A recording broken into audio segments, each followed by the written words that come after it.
Your speech is being censored behind closed doors by the European Commission. Now, when I say your, I don't just mean citizens of the European Union. I mean citizens across the world.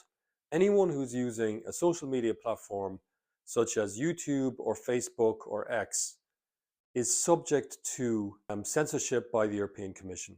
Now, what does this mean exactly? We're not talking about the old traditional type of censorship where the censor lays out certain rules and says, if you say criticize the Catholic Church, you'll be censored, or if you criticize my regime, you will be censored.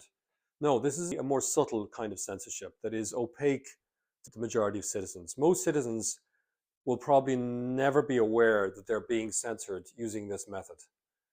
And how it works is that under the Digital Services Act, the European Commission can have private meetings with the heads of big tech platforms, with their managers, their content moderation managers, and they can indicate to them what sorts of systemic risks need to be managed, okay, or mitigated. And they can give them guidelines about how this should be done. So essentially, let's take some examples. A systemic risk could be disinformation or misinformation. It could be public health misinformation.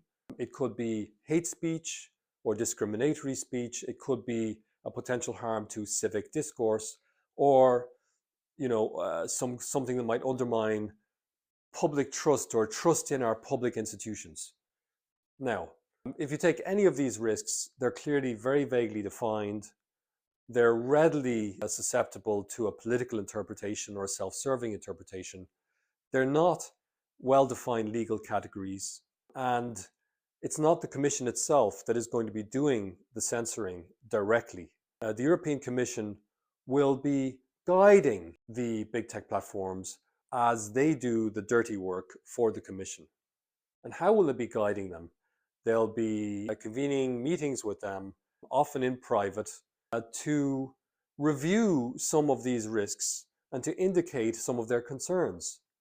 Fortunately, we have a House Judiciary report which, reviews a lot of evidence that shows quite conclusively that there is very close communication between big tech platforms and the European Commission in regard to censorship. And much of this is going on behind closed doors. Some of that communication between big tech and European Commission has now come to light through the work of the Republican House Judiciary Committee.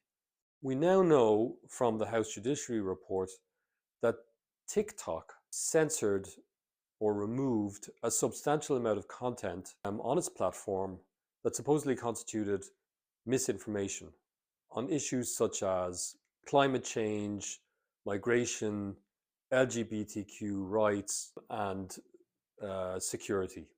Clearly, this is political content. This is lawful political speech that is being censored under the auspices of the Digital Services Act and under the supervision of the European Commission.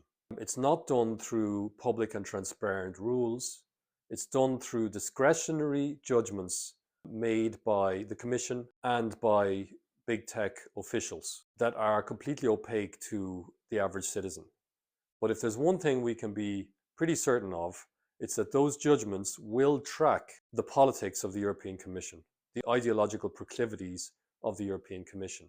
Compliance with the European Commission's wishes is certainly not optional, because there is a very hefty fine associated with non-compliance, a fine of up to 6% of global annual turnover for these companies. So we're talking about hundreds of millions of euros or dollars that these companies will have to pay if they're found to be non-compliant with the Digital Services Act, which in practice means non-compliant with the wishes of the Commission, with its guidelines, with its suggestions for how to mitigate these risks. Why does this apply to the whole world and not just the European Union? Basically, it's because it will be a logistical nightmare for social media companies to have to implement different censorship rules for every region, or to have a special European Union regime. So in practice, we're seeing that this censorship is occurring not only in the European Union, but in the United States as well, because the platforms have uniform community guidelines, and it would be extremely costly for them to tailor those guidelines to every region separately or individually. So everyone should be concerned. Anyone who cares about free speech should be deeply concerned about this opaque way in which the European Commission is now censoring our speech. And much of that has only come to light because of information that was subpoenaed by a House Judiciary Committee. We should not depend on a US House Judiciary Committee to discover whether or not the European Commission is censoring our speech. That should be on record, it should be transparent, it should be public information. But instead, it's all done behind closed doors. This is the direction we're going with the Digital Services Act. If you're a European citizen and you care about freedom of expression, then my advice to you is to vote accordingly. Vote for candidates, both at the national and the European level, who are going to fight for your right to speak in public without being censored.